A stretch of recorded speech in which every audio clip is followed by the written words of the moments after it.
Twins kini sudah dibawa ke markas yang menculik mereka. Twins hanya diam dan melihat sekelilingnya. "Bos," panggil pengawalnya dengan wajah sangat senang karena telah berhasil menculik anak dari musuhnya. Jackson yang dipanggil pun langsung menoleh. "Siapa yang kalian bawa?" tanya Jackson dengan mengamati wajah Twins. "Anak dari musuh kita, bos," ucapnya dengan tersenyum. Gabriel hanya menatap datar orang yang di samping pria yang dipanggil bos itu, karena pandangannya tertuju pada pria yang menjadi bonekanya membuatnya menyeringai.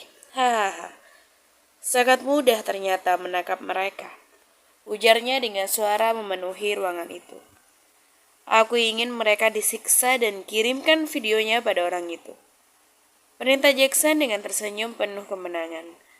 "Baik, bos. Bagaimana dengan hadiahnya?" tanyanya dengan tidak sabaran. "Kalian tenang saja. Yang penting, misi yang ini selesai dulu," ucap Jackson dengan tersenyum. "Tidak perlu terbulu-bulu, Paman.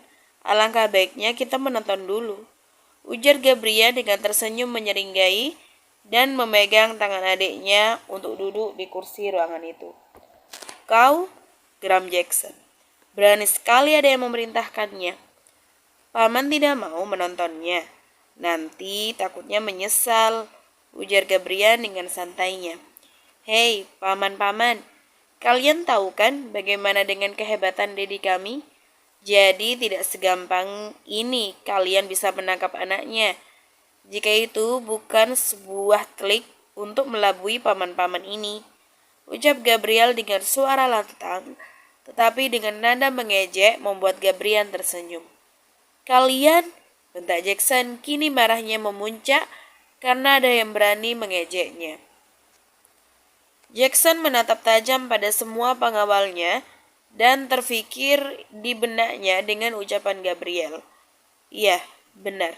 Tidak semudah itu menculik anak seorang mafia berkuasa. Jika itu hanyalah sebuah trik untuk melabuhi musuhnya. Baiklah, jika tidak ada jawaban dari paman, tapi tangan Ian udah gatal jika tidak menonton," ucap Gabriel dengan tersenyum menyeringai membuat mereka semua bergidik ngeri. Dengan santainya, Gabriel menekan tombol pada jamnya hingga memantulkan cahaya.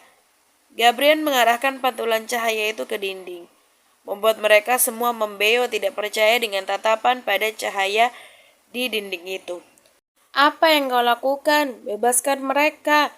bentak Jackson, kini marahnya tak terbendung lagi, disertai dengan rasa keterkejutannya melihat anak dan istrinya disekap di sebuah gubuk.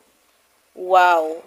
beo Gabriel dengan rasa kagum menatap kakaknya dengan cepat bisa bertindak. "Bagaimana, Paman? Apakah kita bisa memulai penyiksaan?" ucap Gabriel dengan santai tapi terkesan dingin.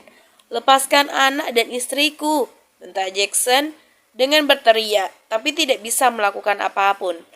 "Pengawal, cepat cari di mana lokasinya," perintah Jackson, tidak tahu lagi harus melakukan apa. "Mereka tidak akan bisa menemukan di mana lokasinya, Paman. Jika Paman mau, cepat. Ian bisa memberitahu di mana lokasinya," ujar Gabriel dengan menyeringai, sangat senang mempermainkan musuhnya.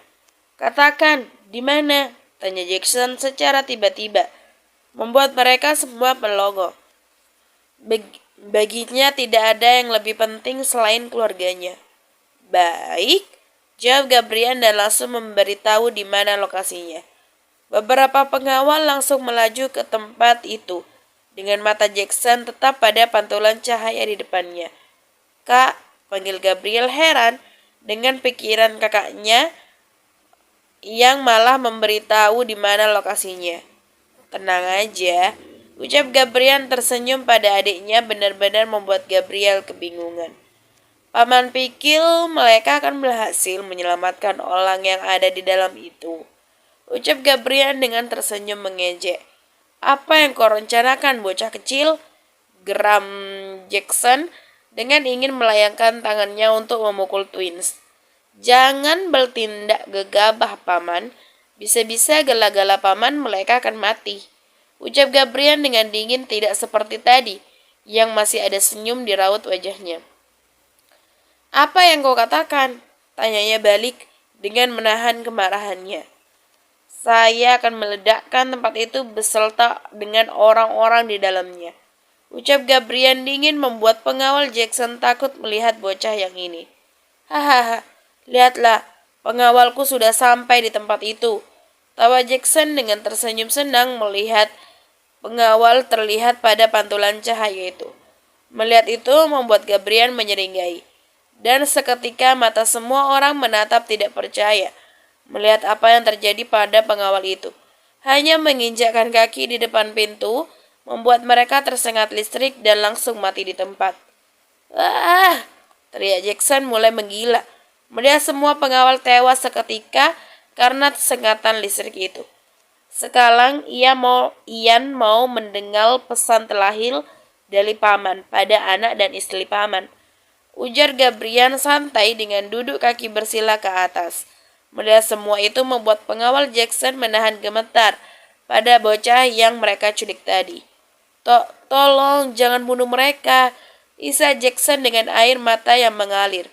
Karena dia sangat mencintai anak dan istrinya. Dengan tatapan terus pada cahaya itu. Paman tahu sendiri kan bagaimana dengan Dedi kami. Tidak ada ampun bagi yang mengusiknya. Dan begitu pula yang akan dilakukan oleh anaknya. Paman pasti paham bukan? Ucap Gabriel dengan santai. Mendengar kata-kata itu, membuat Jerry dan pengawal lain sulit menelan ludah. Benar, ketua mereka tidak akan mengampuni bagi yang mengusiknya. Tolong, untuk kali ini aja, aku berjanji, tidak akan pernah mengusik kalian lagi. Aku mohon, isak Jackson dengan berlutut di depan Twins. Kak, panggil Gabriel yang ingin mengatakan sesuatu. Diam, jawab Gabriel dengan menatap dingin adiknya. Ia tahu sendiri jika adiknya memiliki rasa iba pada siapapun. Gabriel yang dilihat seperti itu membuatnya memalingkan wajahnya, sedikit takut pada kakaknya. Tolong jangan sakiti anak dan istriku, pinta Jackson dengan mata yang memerah karena menangis. Coba lihat apa yang akan terjadi pada mereka. Ucap Gabriel dingin dengan tatapannya juga pada pantulan cahaya yang memperlihatkan istri dan anak musuhnya. Seketika gubuk itu meledak. Ah, anakku, istriku. Isak Jackson dengan menjerit-jerit di ruangan itu. Seperti orang gila. Membuat semua pengawalnya menatap kasihan pada bos mereka. Astaga, si bos benar-benar sama dengan ketua. Ucap Jerry, mereka hanya bisa menonton apa yang terjadi tanpa melakukan tindakan. Kalau seperti ini aku lebih takut pada bos daripada ketua, ucap salah satu pengawalnya tanpa sadar. Mendengar itu langsung saja pengawal lain menepuk kepala pengawal itu. Oh, kalian, ucap pengawal itu memegang kepalanya dengan menatap mereka semua. Sama saja, ketua dan bos sama-sama kejam, ralat pengawal lain. Iya, ucap pengawal itu dengan menggaruk kepalanya. Tidak, keluargaku, isak Jackson dengan air matanya yang terus menetes. Benar, membuat mereka kasihan dan iba. Berbeda dengan Gabriel yang hanya dengan wajah datarnya yang terlihat. Tiba-tiba, Mas, panggil seseorang yang berada di balik pintu. Papa, panggil seorang anak kecil laki-laki yang lebih besar dari Twins. Anak laki-laki itu langsung memeluk papanya. Membuat Jackson mengusap matanya berkali-kali. Apakah dia sudah mati, bisa bertemu lagi dengan keluarganya? Mas, panggil istrinya mendekap suaminya membuatnya menangis melihat kondisi suaminya. Jackson tidak menjawab, tapi tangannya memeluk erat anak dan istrinya. Sehingga pandangan pada Twins yang bisa menyadarkannya berarti ini bukan mimpi. Seketika orang-orang yang melihat itu begitu syok. Tidak mengetahui sebenarnya seperti apa rencana orang di depannya. Terima kasih, ucap Jackson tersenyum tulus pada Twins. Mas, apa yang kau lakukan hingga mengusik mereka? Tanya istrinya sambil menangis. Maaf sayang, aku terlalu gila harta, hingga aku lupa diri karena mereka menolak kerjasama dengan perusahaan kita. Jelas Jackson dengan mencium sayang kening istrinya. Paman, kami masih memberi satu kesempatan pada paman. Tapi, jika paman mengusik lagi, kami tidak yakin jika kami yang bertemu dengan paman lagi. Melainkan langsung dedi kami yang berjumpa dengan paman. Pasti paman tahu sendiri kan, bagaimana dengan dedi kami. Baginya tidak ada ampun bagi musuh yang mengusiknya. Ingat baik-baik itu paman, sarkas Gabriel dengan tegas. Baik, saya minta maaf dan berjanji tidak akan mengusik siapapun, ucap Jackson dengan tersenyum tulus.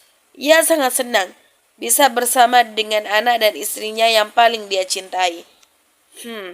Jawab Gabriel. Kita pulang. Ujar Gabriel menatap adiknya membuat Gabriel tersenyum senang melihat kakaknya yang bertindak bijak. Gabriel tidak menjawab. Ia langsung mengoperasikan kendaraan mereka. Setelah muncul, mereka langsung naik dan mendarat dari tempat itu. Orang yang ada di ruangan itu melongo tidak percaya melihat apa yang ada di depannya. Sampai mereka mengucek mata dan mulut terbuka. Apakah mimpi atau nyata? Membuat mereka mencubit diri sendiri. Astaga, gumam pengawal Jackson dengan gelengan kepala mereka. Ternyata si bos masih punya hati nurani. Ucap pengawalnya membuat Jerry dan pengawal lain mengangguk setuju. Apa yang barusan mereka dengar. Tapi mana mungkin si bos bertindak sendiri melakukan hal tadi. Sedangkan kami tidak melakukan apapun. Apakah bos punya suruhan lain? Batin Jerry bertanya-tanya dan heran dengan apa yang terjadi. Honey, panggil Queen saat melihat suaminya tidur di dekat ranjang bayi mereka. Queen menelisi suaminya yang tengah tertidur, membuatnya tidak tega membangunkannya. Tapi ia masih tidak sanggup untuk ke kamar mandi sendiri dengan kondisinya yang masih lemah. Ia terus memanggil suaminya untuk membantunya ke kamar mandi. Kenapa sayang? Tanya Kenzo dan langsung mendekati istrinya di ranjang. Setelah mata itu terbuka. Hani, maaf mengganggu tidurmu. Aku ingin ke kamar mandi, Hani. Pinta Queen menatap tidak enak pada suaminya. Kau ini, ucap Kenzo mengusap rambut istrinya karena gemas dengan wajah istrinya terlihat memohon. Dengan pelan Kenzo menggendong istrinya ke kamar mandi. Beberapa saat kemudian, Hani, putra kita kemana? Tanya Queen tidak melihat putranya Gabriel dan Gabriel. Tadi mereka keluar sebentar sayang, ujar Kenzo sambil menggendong kembali istrinya ke ranjang. Hani, kenapa kau berani membiarkan mereka keluar begitu saja? Tanya Queen sedikit curiga. Sayang, kau tidak perlu khawatir, putra kita banyak yang menjaganya, ucap Kenzo tersenyum mengelus rambut istrinya. Mom, Dad, panggil Gabriel setelah masuk ke ruangan itu. Yel dari mana?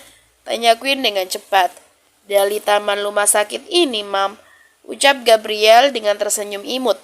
Dengan wajah gembulnya, membuat orang yang melihatnya gemas ingin memegang wajah itu. Astaga, adik Yel tidurnya lama sekali. Gumam Gabriel mendekati ranjang bayi adiknya. Mam, Yel bisa gendong adik Gabriela? Tanya Gabriel dengan menatap harap maminya. Bisa nak, gendong aja, tapi kalau nanti nangis, Gabriel yang mengurusnya buat adikmu sampai tidak menangis lagi. Ucap Queen tersenyum dengan nada memperingati. Baik, Mam, ucap Gabriel kesenangan. Dengan buru-buru, Gabriel menyingkirkan adiknya Gabriel. Ia juga ingin menggendong adik perempuannya. Kak, protes Gabriel menatap kesal kakaknya. Gantian, kakak dulu, ucap Gabriel santai. Dan ia yang duluan menggendong adik mereka dan duduk di sofa, membuat Gabriel menatap sinis ke kakaknya dan ikut juga melangkah di mana kakaknya duduk. Gabriel terus memandangi adiknya di gendongan kakaknya dan beralih langsung mencium lembut kening adiknya. Tangannya sudah sangat gatal ingin menggendong adiknya, tapi ia urungkan melihat kakaknya yang sangat antusias menggendong adik mereka. Queen, panggil Agatha saat sudah masuk di ruang inap Queen. Ada baby Melvin. Udah ganteng sekali nih. Ucap Queen tersenyum gemas memegang wajah gembul Melvin di gendongan Agatha. Bagaimana keadaanmu? Tanya Agatha. Sudah baik kan? Hanya badanku sedikit masih lemas, ujar Queen menatap temannya ini. Untuk Kenzo dan Saga hanya duduk di sofa menonton orang-orang di depan mereka. Astaga Queen, anak perempuanmu pasti akan menjadi rebutan kakak-kakaknya nanti. Ujar Agatha tersenyum melihat Twin saat antusias dalam menggendong adik perempuannya. Iya, aku yakin pasti akan begitu. Ditambah lagi nanti dedinya dan Gustav yang sudah besar, pasti mereka semua akan sangat posesif pada Gabriela. Ucap Queen tersenyum sangat menunggu momen-momen itu. Kalau begitu minta tambah lagi Queen, semana tahu dapat adik perempuan lagi. Bisi Agatha ingin menghasut Queen. Queen yang mendengar pun hanya tersenyum. Nantilah terserah apa jawaban dari suamiku nanti, ucap Queen tersenyum. Queen, aku mau minta sesuatu nih, ujar Agatha sambil berbisik-bisik. Apa? Tanya Queen sambil berbisik juga membuat para suami menatap heran pada mereka, walaupun dengan wajah datar mereka. Queen, masih ada tidak obat kuatmu saat bermain di ranjang? Tanya Agatha dengan berbisik walaupun malu mengatakan itu, tapi ia harus bisa usaha hamil kembali. Masih ada, jawab Queen tersenyum senang, akhirnya sahabatnya ini minta obat itu. Queen akan memakai obat itu untuk bisa bertahan saat suaminya menggempurnya berkali-kali karena tidak ada rasa capek bagi suaminya. Berjam-jam pun sanggup menggempur istrinya tanpa lelah dan juga tanpa harus minum obat kuat itu. Alasan itulah Queen memakainya agar tidak cepat lemas saat melayani nafsu suaminya yang besar. Ditambah dengan nafsu besarnya karena efek obat itu membuat mereka sama-sama seimbang. Queen, aku pengen ya, ucap Agatha dengan berharap. Boleh, kau tenang aja, nanti ambil aja di dapur tempat penyimpanan obat-obatku, ucap Queen tersenyum. Tapi ingat, yang di dalam plastik berwarna hijau itu untuk laki-laki dan plastik yang berwarna merah untuk wanita, ucap Queen dengan berbisik kembali sambil tersenyum. Tapi nanti aku lupa dari warna plastiknya bagaimana?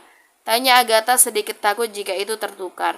Tidak apa, kau bisa melihat inisial di plastik itu ada huruf P untuk perempuan dan begitu pula sebaliknya dengan huruf L untuk laki-laki. Jelas Queen dengan berbisik pula. Baik Queen, terima kasih, ucap Agatha dengan kesenangan. Sayang, kalian ngomongin apa sih? Harus bisik-bisik segala. Tanya Kenzo yang sudah penasaran sedari tadi. Tidak penting kok Hani, ucap Queen tersenyum dengan tangan mengelus dagu suaminya yang ditumbuhi bulu-bulu halus membuat suaminya itu terlihat sangat berkarisma dan berwibawa. Dengan ketampanan wajah suaminya walaupun mereka terpaut usia yang lumayan jauh, tidak menjadi masalah buat mereka. Ditambah Kenzo yang sangat tampan, yang sangat cocok untuk Queen yang masih muda. Yakin sayang? Tanya Kenzo lagi dengan menatap dekat wajah istrinya. Iya Hani, jawab Queen dengan tersenyum mengangguk. Queen, kalau gitu kami mau pulang nih, udah mau malam juga. Aku takut baby Melvin akan menangis jika kedinginan karena pulang kemalaman, ujar Agatha tersenyum. Iya, hati-hati pulangnya, ucap Queen tersenyum juga. Iya, ucap Agatha dengan tersenyum kembali dengan isyarat mata mereka tersenyum karena membahas obat tadi. Sayang, biar aku yang gendong baby, ucap Saga dengan mengambil alih menggendong putranya. Agatha tidak mengelak dan langsung memberikan Melvin pada dedinya. Bos, kami pulang dulu, ucap Saga dengan menatap bosnya. Ya, hati-hati, ucap Kenzo di kalimat akhirnya. Membuat Queen senang dengan suaminya yang sedikit berubah dan terlihat peduli pada bawahannya. Dadah, baby Melvin, ucap Queen dengan melambaikan tangannya membuat baby Melvin hanya menatap Queen.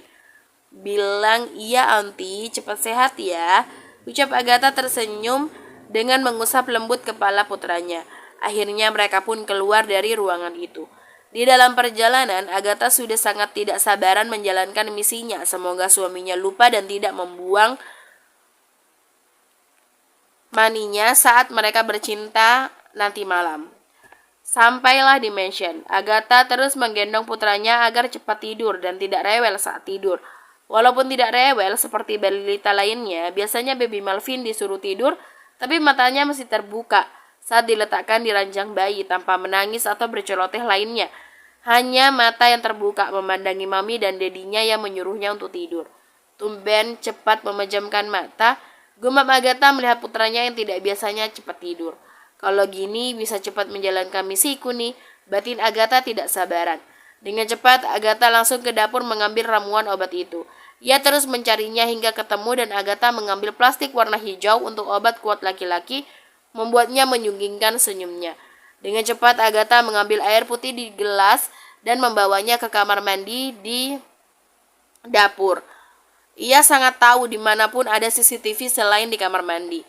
Setelah selesai, Agatha langsung berjalan ke kamarnya dan membawa gelas berisikan air putih yang sudah dicampur dengan obat itu. Agatha meletakkan gelas itu di atas meja di samping ranjangnya. Melihat suaminya masih di kamar mandi, membuatnya langsung mengganti bajunya dengan baju yang seksi, membuatnya terus menyunggingkan senyumnya dengan hati yang deg-degan. Apakah rencananya ini akan berjalan lancar? Karena ia tahu sendiri bagaimana kepintaran suaminya dalam hal apapun, apalagi menyelidiki dan mencari sesuatu perkara yang sulit orang lain tahu. Beberapa saat kemudian, Saga yang sudah selesai mandi membuatnya menyerngit melihat putranya sudah tertidur di ranjang bayi. Biasanya jam segini belum tidur, tapi ia mengabaikannya, mungkin putranya kelelahan, pikirnya. Hingga mata Saga tertuju pada gelas yang berisi air putih. Karena kebetulan haus, membuatnya langsung meminumnya hingga habis. Ia berpikir ini sisa yang diminum oleh istrinya karena gelasnya terlihat tidak penuh. Pasti sudah diminum, pikirnya. Hahaha, ini tentunya hanya trik seorang Agatha. Bersambung.